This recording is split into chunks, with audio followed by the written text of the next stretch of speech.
Is Blizzard about to nerf an item by 40% and then add mobile game currencies into World of Warcraft? Maybe, but for now, servers are down. My name is Swag, and this is the Vault Day Update. Hone your combat skills with this week's bonus event, Arena Skirmish.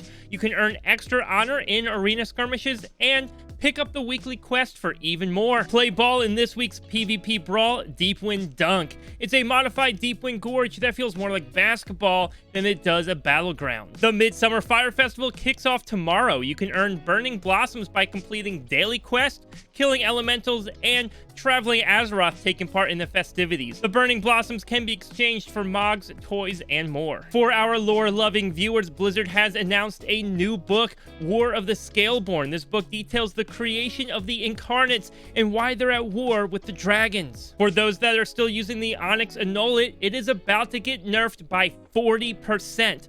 Blizzard claims that this is to allow for more diversity in items. However, it appears to be an attempt to lower DPS being done by some healers. They are buffing some specs to accommodate for this DPS loss. However, they have gone on record to say that they don't want to overbuff healing specs when it comes to DPS because they don't want another offensive meta for healers. On a personal note, I'm not really a fan of this decision.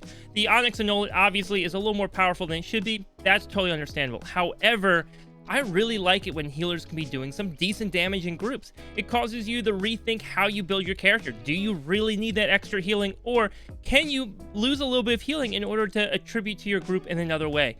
And I don't think I'm the only one who feels this way, as I've noticed at least queue times for finding a healer are a lot longer now than they were in Shadowlands when offensive healers were a lot more common. This past week, players data mined what appears to be proof that trading post currency will soon be purchasable with real cash. New icons that look just like you would see in a mobile game have appeared in the files, denoting different tender amounts for the trading post currency. However, I'm not so sure we should be protesting just yet. There's a few things that feel off, and I'm hoping that Blizzard is doing something totally different with this, but I have a couple reasons for that. First, a WoW developer involved with the project posted that they wish they could speak up more on what's happening, but they're afraid of their NDA, which is kind of an odd thing. Like, why even bring it up if it's not something that they want to add clarity to and explain better? Secondly, they have an icon for almost every increment of 50, which feels like a lot of options to have for purchase from a store. So I almost wonder if these were made to be used possibly as reward icons for